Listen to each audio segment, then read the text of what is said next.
गाना हम रामा cassette recording centre की तरफ सुनाओ जात बाटिन और गाना का भूमिका बा मास्टर बड़ी ऊंची बात कभी लिखल का निर्बलों कि निर्बलों को दबाते सबल सर्वदा और सर्वमयाती नहीं कहते आजाद हैं मुल्क को लूटते हैं गैरों की तरह अपनी झोली भर के कहते आबाद है भारत माता के दामन में दागी लगी गम से कंपित सकल ब्रह्मांड हुआ वो 19 दिसंबर को जलता गमगीन थी जबकि गाजीपुर में गोलीकांड हुआ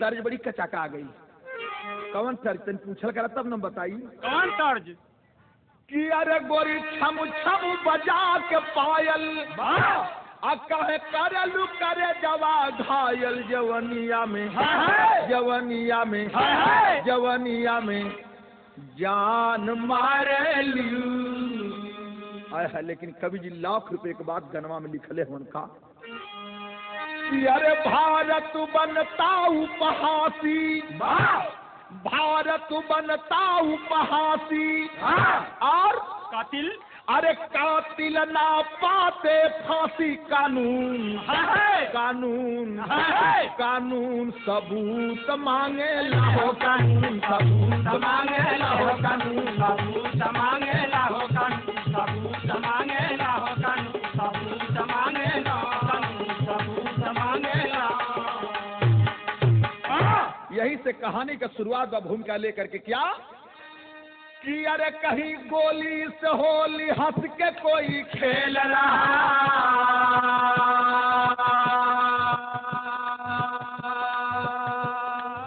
छिपाया दर्द कष्ट दिल में कोई झेल रहा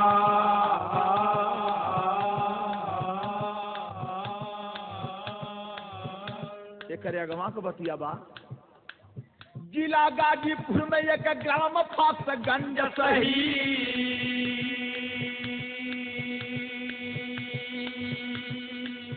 बिंद शंकर से हो गई गरीबी रंज सही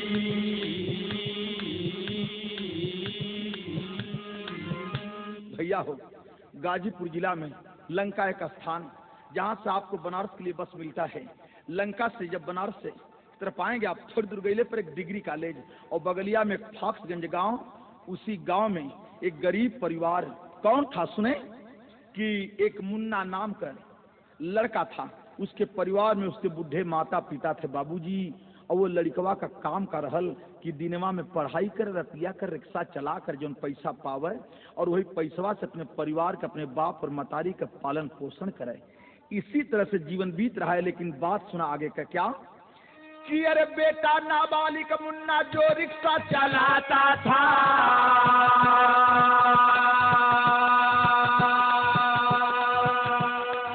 पेट भर माता पिता का सपना सजाता था।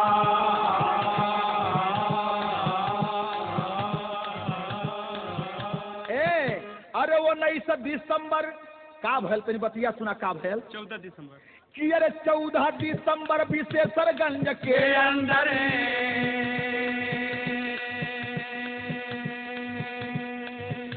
एक मोटरसाइकिल उस रिक्शे से खाई टक्कर।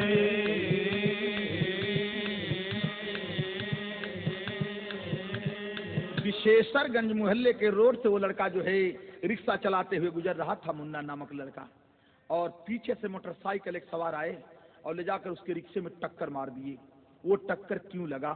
क्योंकि मोटरसाइकिल सवार देख रहे थे दूसरे तरफ, उनकी मोटरसाइकिल सामने जा रही थी। मोटरसाइकिल का बैलेंस खराब हो गया, संतुलन बिगड़ गया।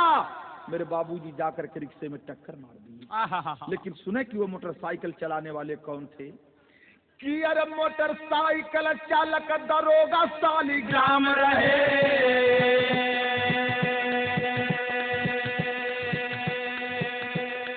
पूरे शहर में तो दरोगा जी बदनाम रहे।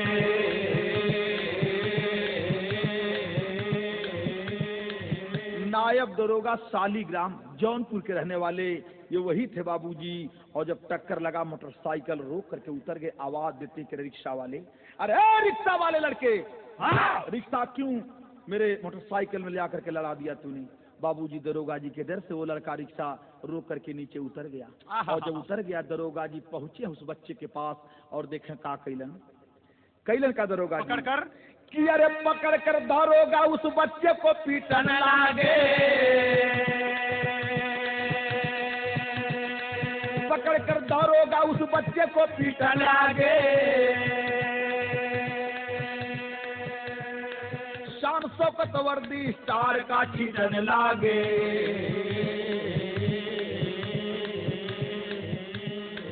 भैया जा करके दरोगा जी वो बचवा के गाल पर 3-4 चमाचा तड़ातड़ एक कदर से मरलन है कि तुरंत वो लड़कवा के कान से टप टप खून टपका लगल। बाबू ए भैया टप टप खून टपका लगल। और दरोगा जी के 5 उंगली के साथ वो बचवा के गाल पे साट पड़ गई है। लड़का लगा झरझर आंसू बहाने और रोते हुए दरोगा जी से कह रहा कि दरोगा जी आप मुझे मार तो दिए जरूर, लेकिन क्या एक बात बताएंगे? कह रहा वो लड़का क्या कि रो कर मुन्ना बोला कि अब दुख भारी दिल में होला कानून सबूत मांगे ले। बढ़ा के दे रहा। रोते हुए वो लड़का कह रहा दरोगा जी से कि अरे बाबू दरोगा जी, अब बाबू दरोगा जी, अरे कवने गुनहिया हब कवने गुनहिया देहला मके मार बाबू दरोगा जी। अरे कवने गुनहिया देहला मके मार बाबू दरोगा जी। अरे कवने गुनहिया देहला मके मार बाबू दरोगा जी। लड़का कह रहा कि दरोगा जी आप तो एक जिम्मेदार व्यक्ति हैं, एक अधिकारी हैं, मैं तो एक नादान ना समझ लड़का हूँ रिक्शा चलाने वाला। आपकी मोटरसाइकिल मेरे रिक्शे के पीछे से लड़ी है, लेकिन आप मुझे मार दिए। तो एक सवाल पूछता हूँ दरोगा जी। रोते हुए लड़का कह रहा है क्या दरोगा जी से? समझदार कि अरे समझदारियो बड़े आप हैं, हम तो बहिन बाल के। अरे समझदारियो बड़े आप हैं, हम तो बहिन बाल के। हमार गलती है तनन रहल दरोगा जी कि अरे बदनसीबी गरीबी बनवलसी। अरे बदनसीबी गरीबी बनवलसे।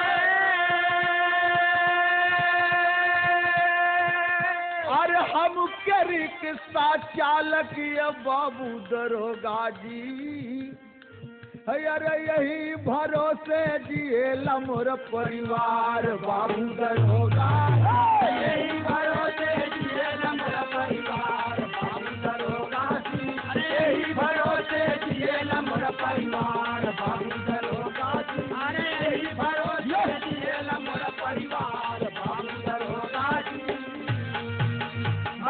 अरे बाप रे बाप, इतना बतिया जब दरोगा जी सुने हैं मेरे दोस्तों, तो इनका पारा और गर्म हो गया।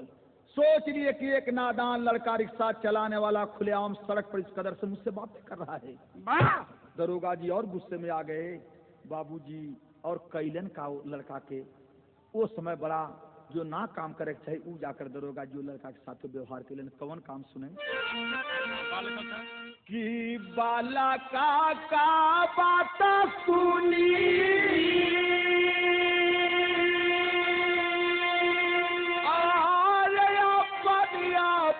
मन जाने कैल दरोगा जी हो पत्थर का छतिया जबरी से मुन्ना की जमीन पर पटकी दिहले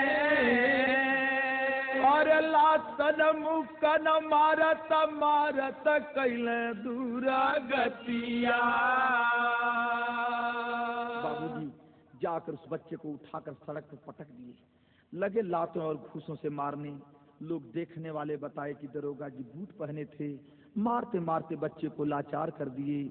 लाचार जब कर दिए वो बच्चा एकदम मजबूर हो गया, तो लोग बताए कि उस बच्चे के सीने पर चढ़ करके दरोगा जी 2 बार हुमच कर जोर जोर से कूद दिए, जिससे उस बच्चे के मुख से 2 हलूक का खून आ गया और वो लड़का बेहोश हो गया। क्या हुआ सुने कि अरे खुनावा का उल्टी जमे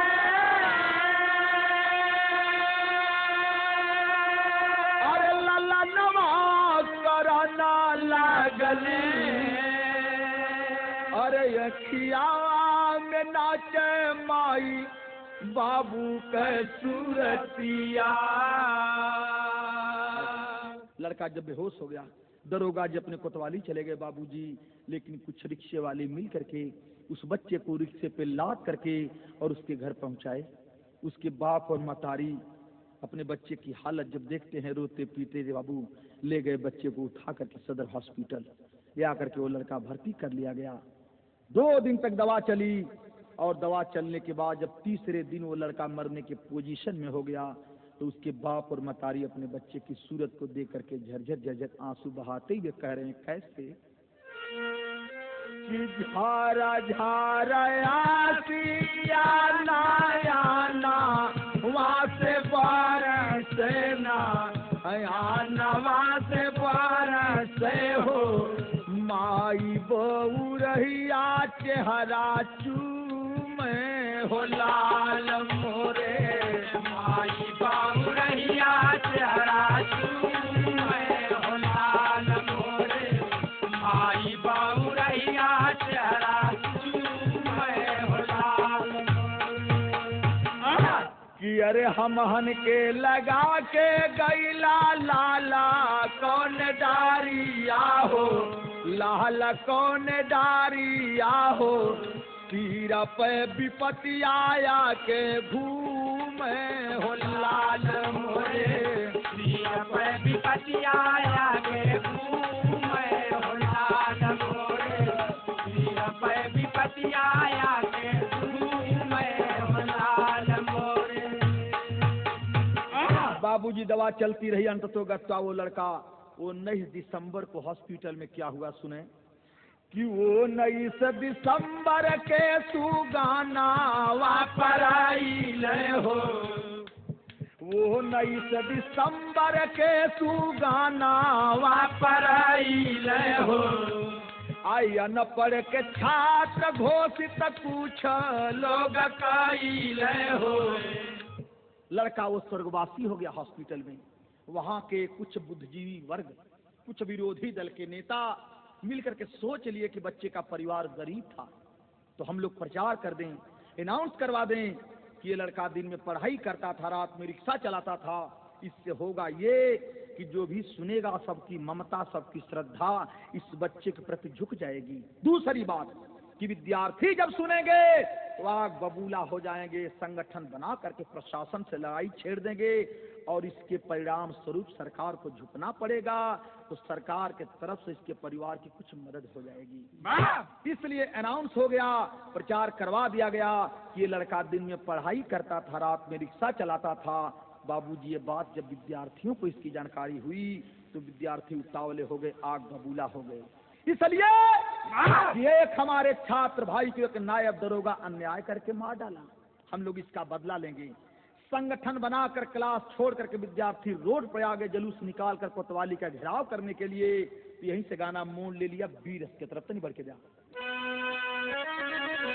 अरे गफलत में छात्र साबा कहिले तैयारा हो रामा, कहिले तैयारा हो रामा, क्रोधवा में पागी बनी बन झूमे हो लाल मोरे, क्रोधवा में पागी बन बन झूमे हो लाल मोरे, क्रोधवा में पागी बन बन झूमे हो लाल मोरे।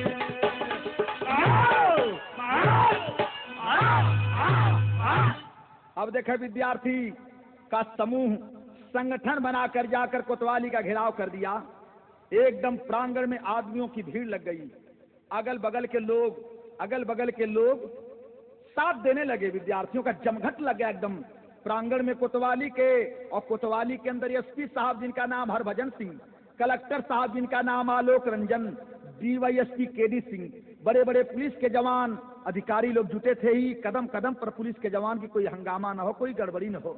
लेकिन विद्यार्थियों का समूह कोतवाली में क्या क्या कवि जी टेरी लिखे हैं कि अरे कोतवाली में हंगामा होई गवा, बालक विद्रोही पर बकल लगे सब गाली, कोतवाली में हंगामा, बालक विद्रोही पर बकल लगे सब गाली, कोतवाली में हंगामा, बालक विद्रोही पर बकल लगे सब गाली, कोतवाली में हंगामा होई गवा। अरे विद्यार्थियों की तरफ से स्टेज पर डिग्री कॉलेज के प्रोफेसर ब्रह्मानंद सिंह अपना वक्तव्य दे करके एसपी और कलेक्टर साहब को सुना कर कह रहे थे क्या कि अरे प्रोफेसर ब्रह्मानंद सिंह घटना पर प्रकाश डाले हैं, अधिकारी अपराधी गण पर कुकर्म का कीचड़ उछाले हैं। एसपी और कलेक्टर साहब कान खोलकर सुन लीजिए। क्या किस दुनिया के अंदर अगर किसी का कोई जब जीवन ले सकता है, इस दुनिया के अंदर किसी का कोई जब जीवन ले सकता है तो जवाब दो जीवन के ग्राहक कोई का कोई जीवन भी दे सकता है। हम फर्ज निभाने आए हैं, हम फर्ज निभाने आए हैं। एकता हमारा नारा है और सामने करो दरोगा को जो बालक का हत्यारा है। विद्यार्थियों की मांग है कि एसपी और कलेक्टर साहब आप लोग उस नायब दरोगा को कोतवाली में क्यों छिपाए हैं, जरा सामने कर दीजिए, हम लोग भी देखें कि वो कितना मर्द दरोगा है। लेकिन वो दरोगा जी अपनी स्थिति समझकर एक दिन पहले से फरार हो चुके थे। बाबूजी एसपी और कलेक्टर साहब का कहना है कि आप लोग घबराइए मत, आप लोग घबराइए मत, इस घटना पर विचार होगा, दोषी व्यक्ति को दंड दिया जाएगा। लेकिन इस वक्त आप क्या करें, एक बात कहते हैं कि रे जरा सामने कर दीजिए, हम लोग भी देखें कि वो कितना मर्द दरोगा है। विद्यार्थियों की मांग है। लेकिन एसपी साहब कहते हैं क्या, एक बात कहलन सर जखबा नहीं कि अरे नहीं हरियर में हादिया के पास बरात द्वारे आईली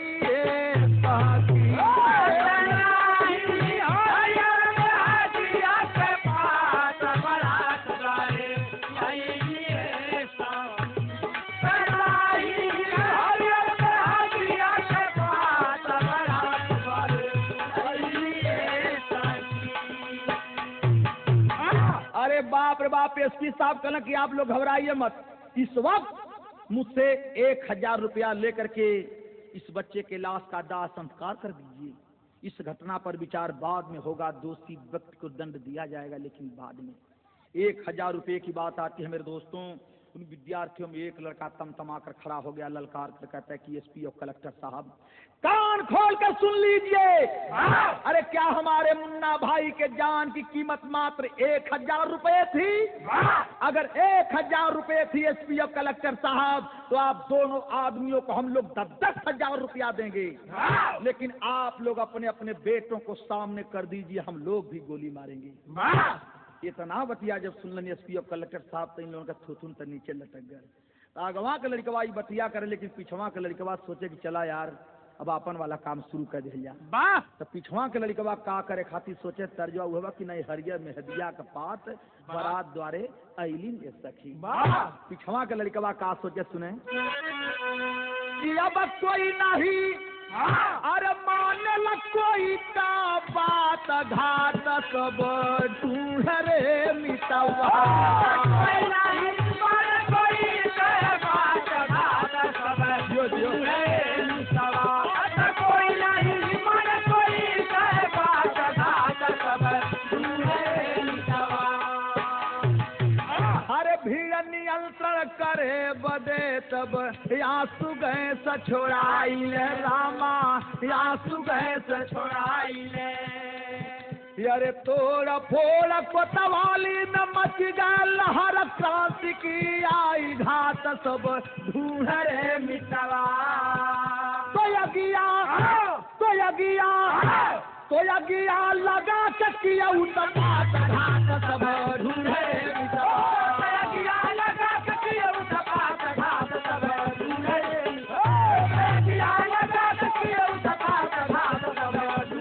मिटवा।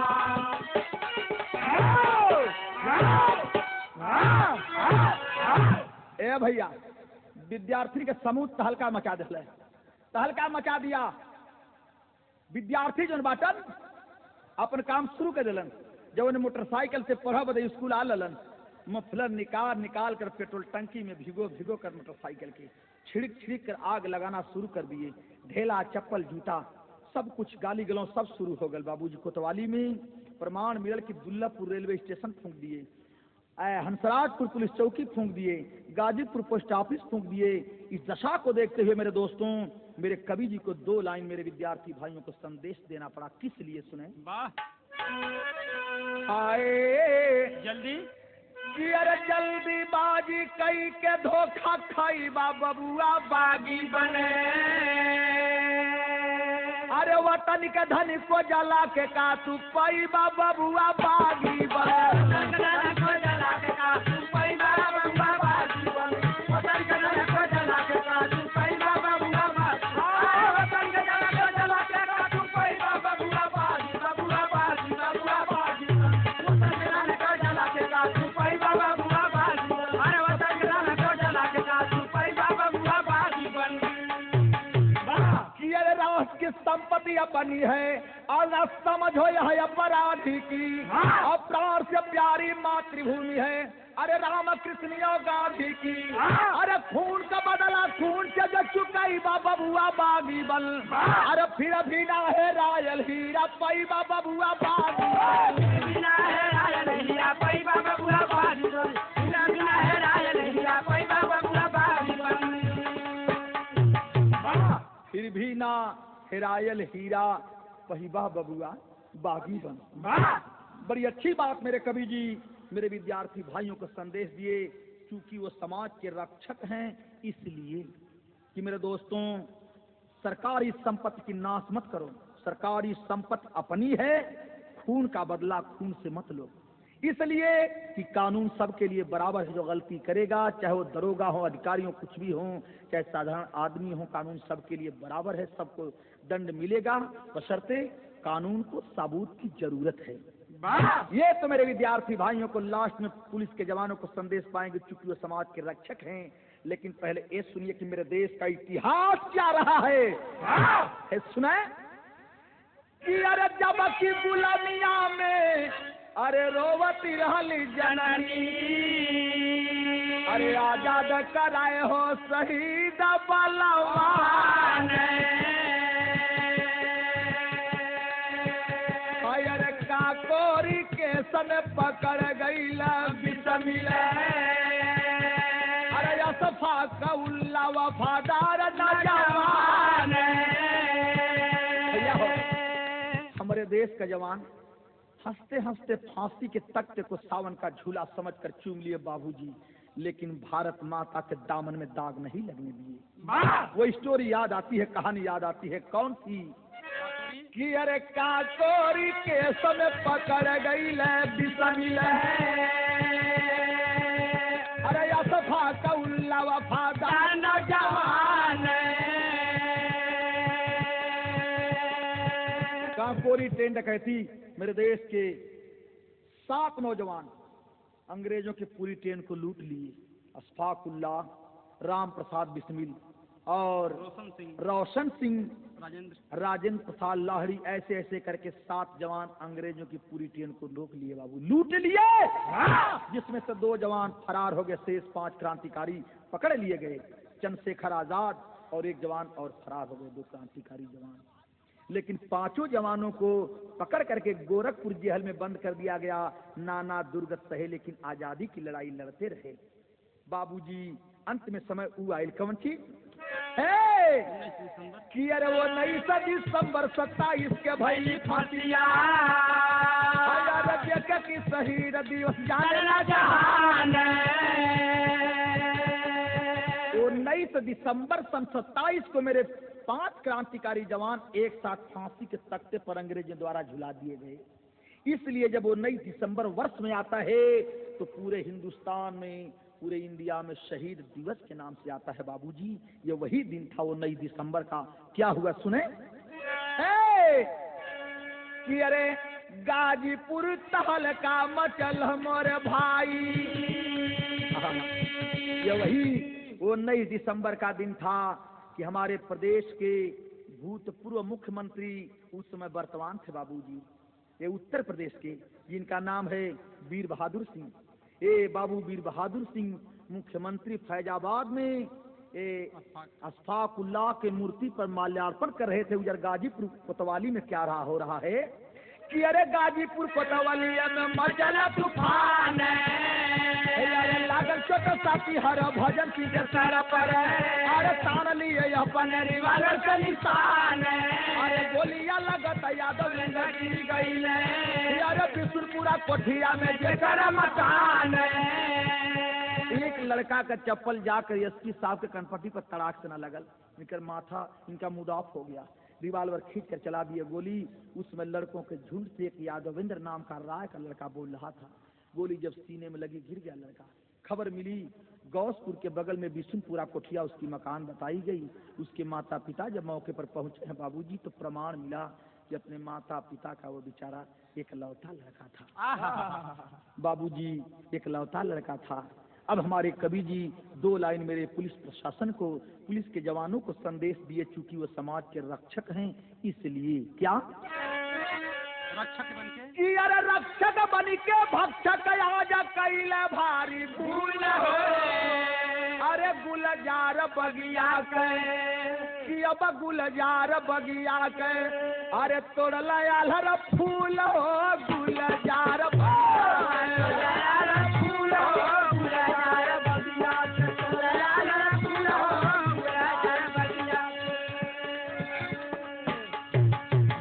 अरे 20 दिसंबर को 1406 मातम में गाजीपुर पुलिस लाइन में मुन्ना के भर पोस्टमार्टम में डॉक्टर पीसी तिवारी अपना भूल गए वसूल हो।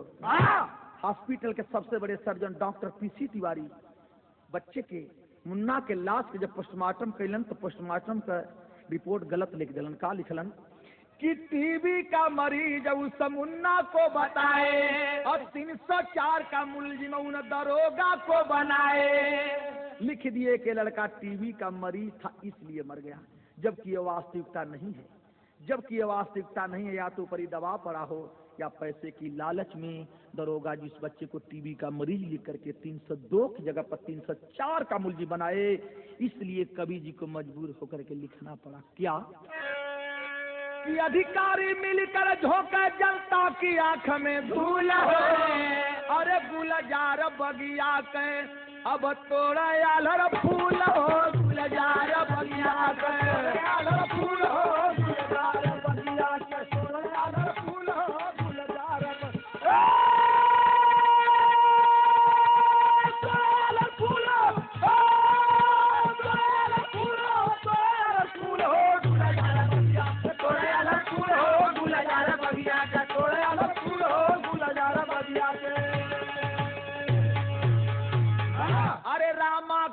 कैसेट रिकॉर्डिंग सेंटर में अब गाना लहरेदार हो, तर्जन का भरमार आवा खरीदा सब लोग सरकार हो।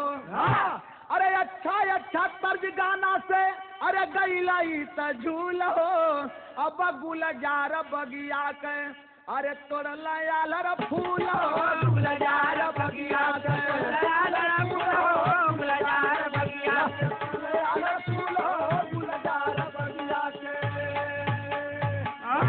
तो गुरु बिहारी भाई, गुरु बिहारी गुरु गणेश, ये दारुण रही कहानी। रामलाल गुरु बच्चन चंद्रिका हरे कर गईलन मन मानी कि अब कोतवाली में हंगामा होई गवा, कि अब कोतवाली में हंगामा होई गवा। अरे बेचन रामा कवि का रक्षक मैहर वाली, कोतवाली में हंगामा